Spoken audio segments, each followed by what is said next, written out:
where are the art galleries that represent us? Where are the neighborhood furniture stores that are reflective of really interesting, cool ethnic design? Those are things that are all needed.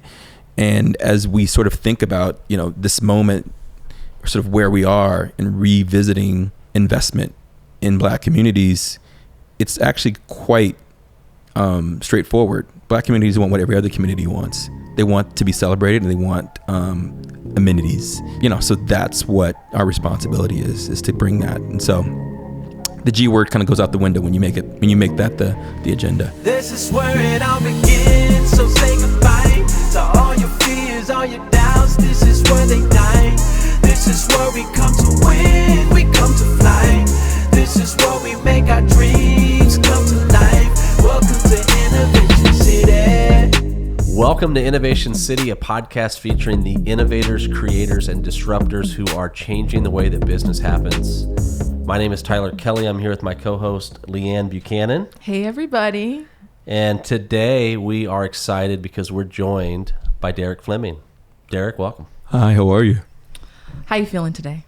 I'm great. Feeling wonderful. So, Derek, I'm really excited about this conversation because we get to hear all about, I think, amazing partnerships, amazing brands, and also your perspective on life.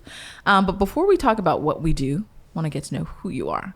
And for those that don't know, you are a real estate developer, but focusing principally on hospitality projects. And you've been really involved with the Red Rooster brand in New York, but also now here in Miami. So I think the first question that comes to mind when I think about what you do is you're kind of bridging so many different worlds. What's the most interesting project you've worked on? Well, I've had the opportunity in my career to work on some pretty interesting projects. The first project I worked on was in San Francisco in the Bay Area, the Mission Bay project, which was a redevelopment, 300-acre mixed-use project that really took a community that had been fallow for a number of decades, and we reinvented it and created residential and affordable housing and retail and commercial space, open space. That was great. And then moving on to New York, I did real estate on a finance level, and so worked with the Empowerment Zone and redeveloped some projects in Harlem in the South Bronx. And also did work in the Lower Ninth Ward in New Orleans, some green redevelopment. I think that all of those projects have been really interesting for different reasons, but the Rooster project in Harlem has held a special place for me because of the way that it really kind of impacted my community, and really took this historic neighborhood, this iconic, really sort of a borough in itself, Harlem, and we put a little gem in the middle of it that we felt celebrated the culture, celebrated the history of the place, all of this sort of, the Apollo Theater and the Studio Museum and the Schomburg Center for Black Research, these iconic Black institutions in Harlem. We said, we want to stand alongside you and invite not just Manhattan, but the rest of the world to Harlem and have an amazing time celebrating our culture. So Rooster has been special for me. The president, Obama came to visit the restaurant, and it just became this thing for me that was like, okay, I've developed, but this is doing something that's magical, and so I think Rooster has been like a really special project for me. I think for me, and you probably don't know this, but I'm a big fan of community development. And I often think about, these interesting infill or revitalization projects are kind of like, that the line, the rose growing from the concrete.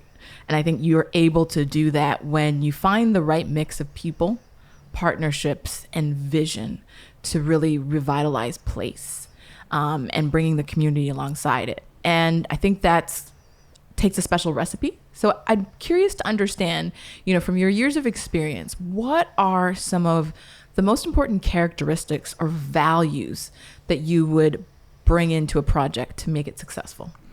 Yeah, I mean, I think you described that perfectly. The real mission behind these developments have been about economic revitalization. It's been about resilience. It's been about creating jobs and opportunity in a different way. Being a disruptor in terms of the culinary landscape. In Harlem, there's a history of great culinary expertise and execution.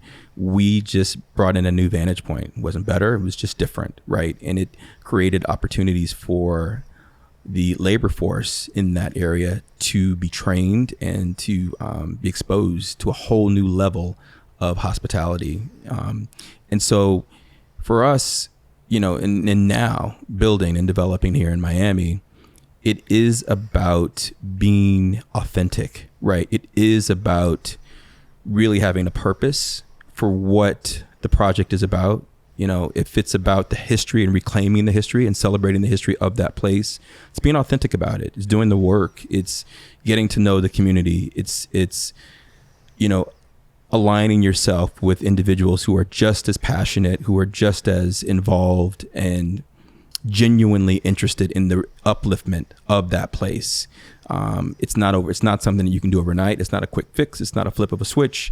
It really is getting your hands dirty and spending time moving, being there in the space, to be able to allow the development process to be authentic and real. And so that is what I think, the formula is. And another important part of the formula is, these public-private partnerships, right?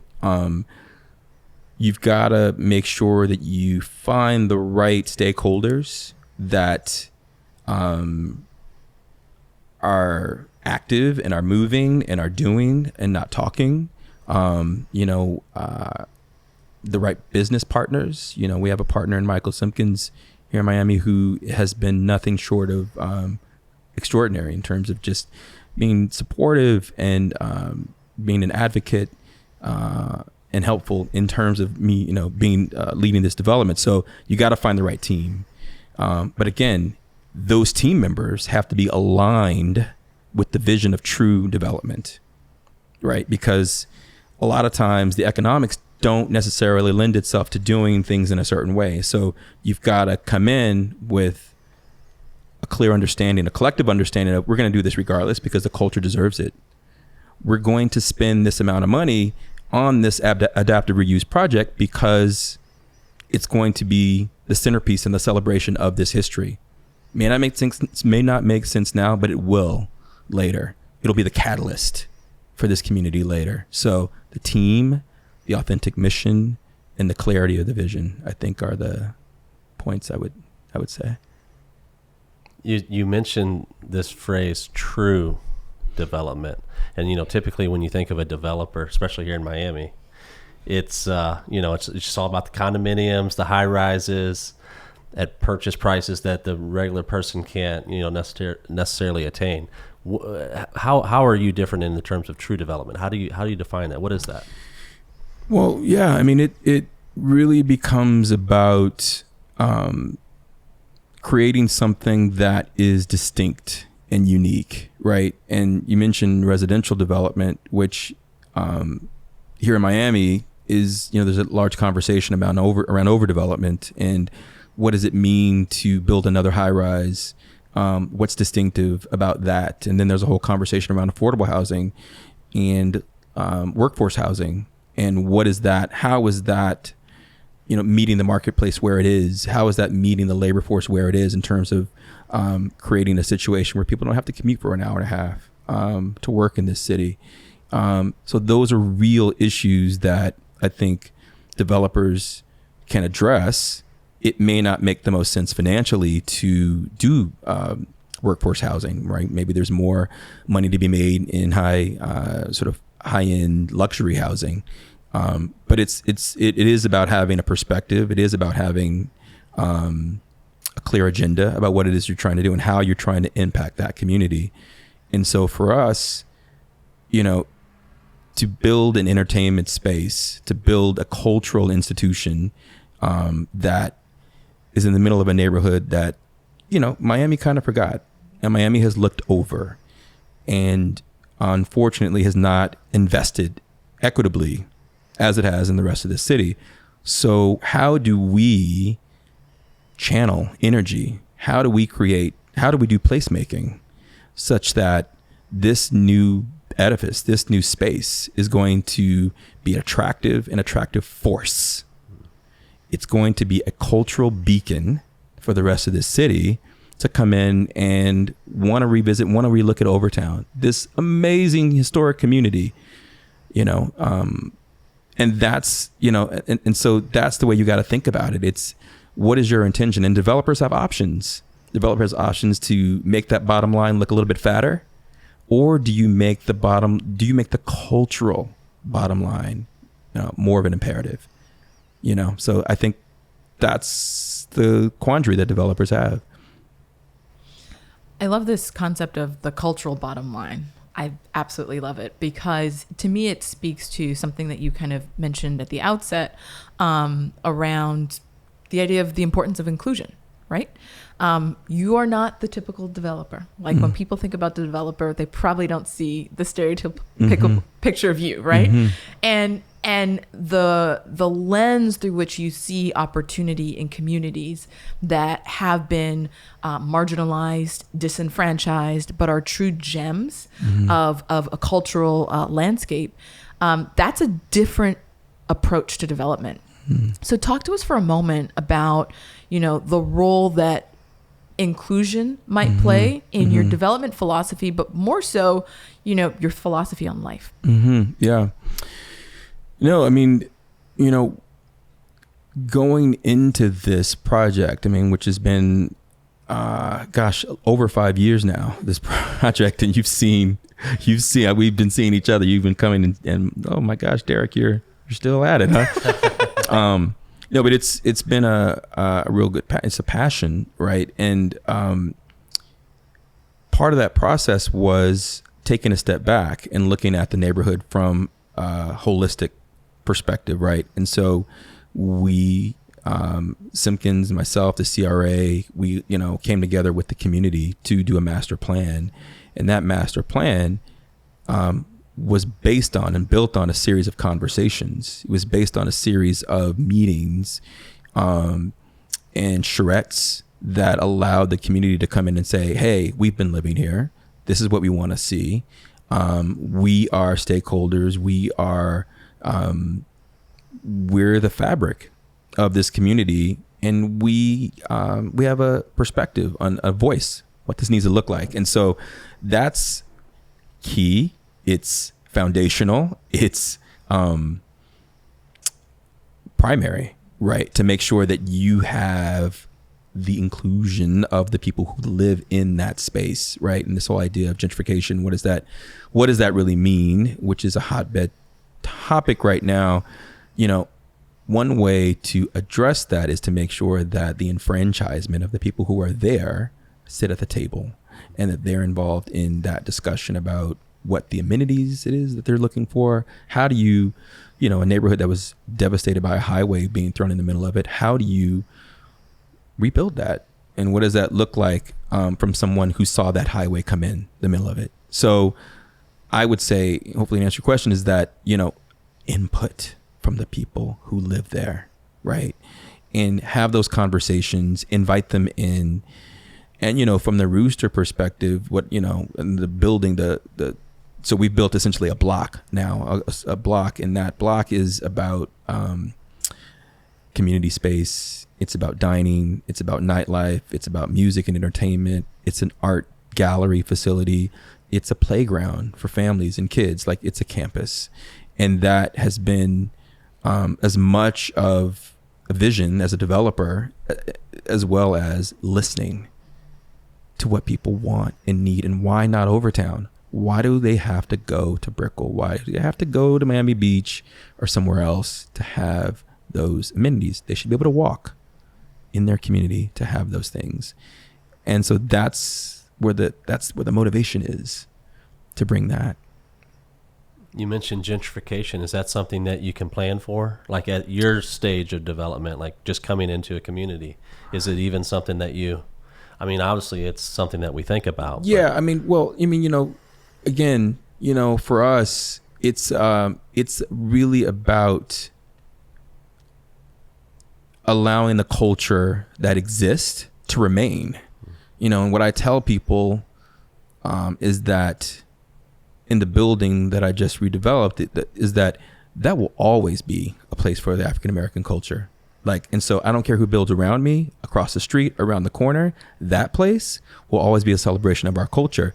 And so as long as you create space, you create concepts that allow the existing fabric to remain and to thrive and to grow, that whole conversation about the G word kind of falls out the window, right? Because it's not replacing, it's not dispensing with, it's embracing and inviting people who are here to have another shot at the upliftment. And so it really does become the responsibility of the developer and of the local sort of development agency, corporation, whatever that is, authority, to invest conscientiously.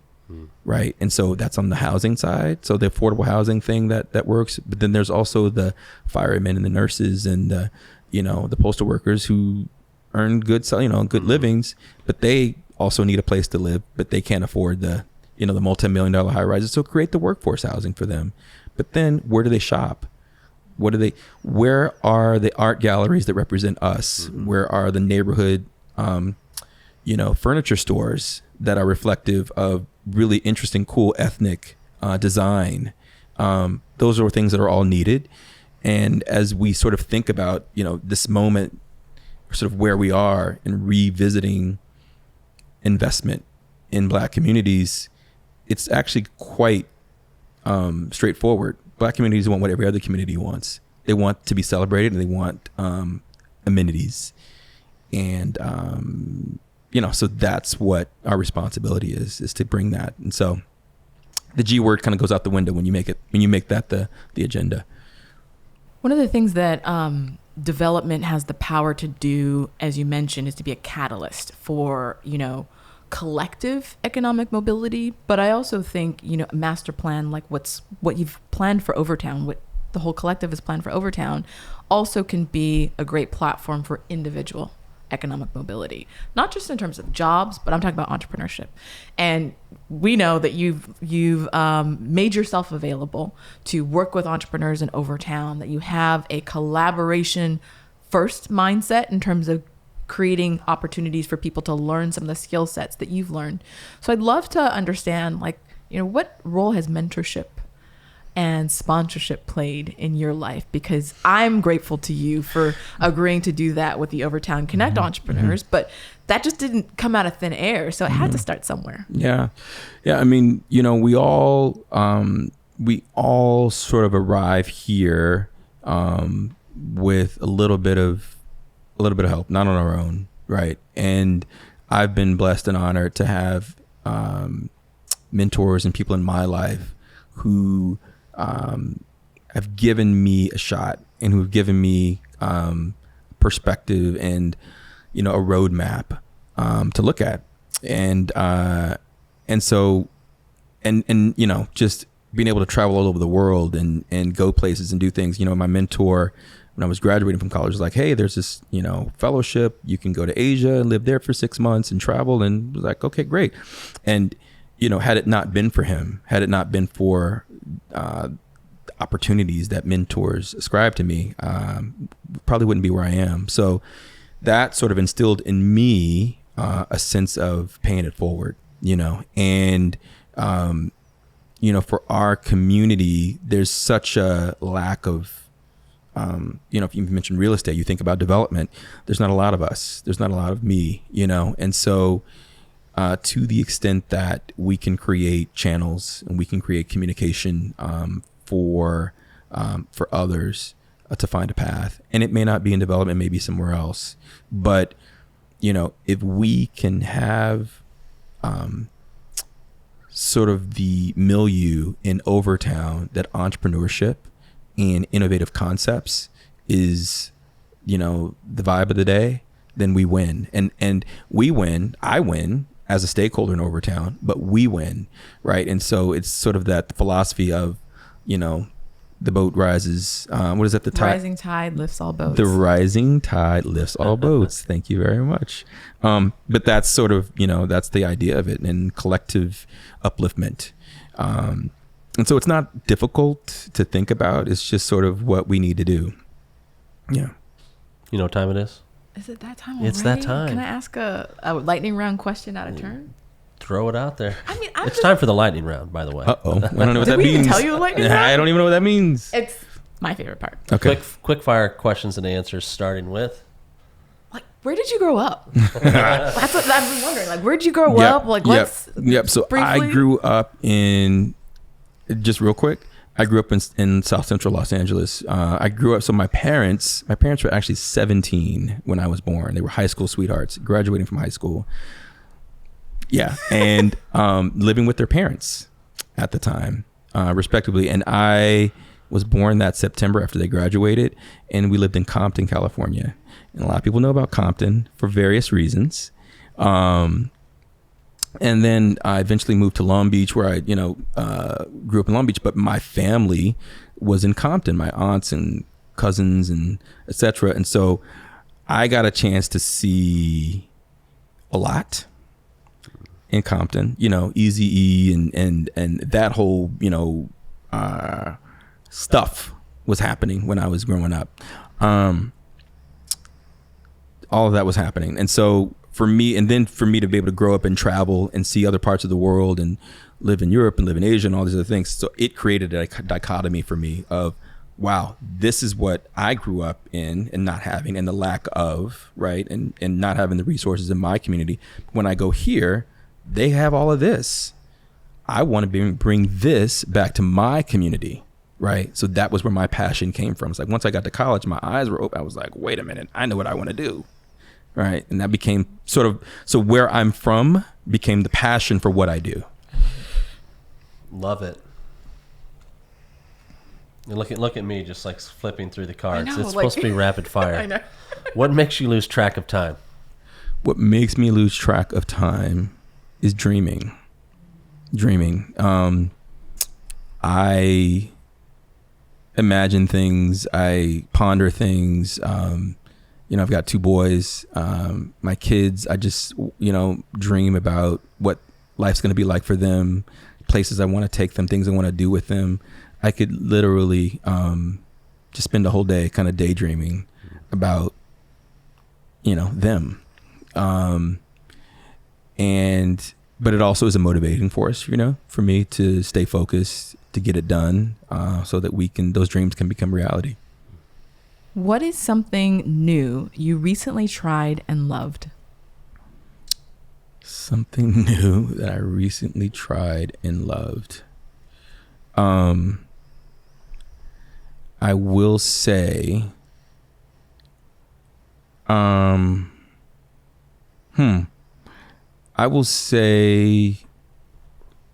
sort of there's this, what happened during, what's happened for me recently is to sort of take a step back and be in my own space and to do breathing and to sort of take a moment and be reflective and to journal and to map things out. And I've started it before. It had never really sort of took hold. But in these last few months it has. And it's really powerful. Mm-hmm. It's really, really powerful. Just having a moment, having some space to do that allowed me to sort of get into it. And that's something that I hadn't done before that I'm really excited about. Yeah. Who are your heroes? My heroes. My grandmother. Our grandmother definitely, she was sort of the matriarch. My grandfather passed away, kind of early on, and she took on the role of, holding the family together and teaching all of us about the importance of education, the importance of being, having integrity and being a good person, It's my grandmother, just phenomenal. Bayard Rustin, James Baldwin, influencers, people who actually led from behind, not always in the spotlight, who spoke profoundly, without fear of, sort of reprisal. And also being gay, and at a time that it was not okay for them to do that, and for them to really be strong and convicted in their space. And Baldwin really sort of crossed so many boundaries and spheres, from media to personal speaking and affirmation and film and all the things that he did in his lifetime. He's a hero for me, a big, huge hero for me. Last question. Yeah. What makes you feel loved? What makes me feel loved? Wow. Being listened to, being heard, being respected. With that, Derek, how can people get in touch with the company, with you, social media, websites, all that good stuff? Yeah. So you can find what we're doing in Overtown right now through roosterovertown.com, the creamery at redrooster.com. You can find me on Instagram at dfleming7, Facebook Derek Fleming 7. A website I'm putting together right now, which you'll soon have a website, a derekfleming.com website to refer to as well. Well, Derek, this has been such a great conversation. I feel like we have so much more in common than I realized. And I'm super excited to get to know you better, and I really appreciate you coming on the show. I so appreciate you having me. This is phenomenal. Thank you both for taking the time and welcoming me in and allowing me to share. I really appreciate you so much. Thank you. Thank you. Yeah. Thank you for listening to Innovation City. If you like this episode, you can find more episodes at innovationcity.co or anywhere where you watch or listen to podcasts. Please subscribe, rate, and review, and we'll see you next week. This is where it all begins, so say goodbye to all your fears, all your doubts. This is where they die. This is where we come to win.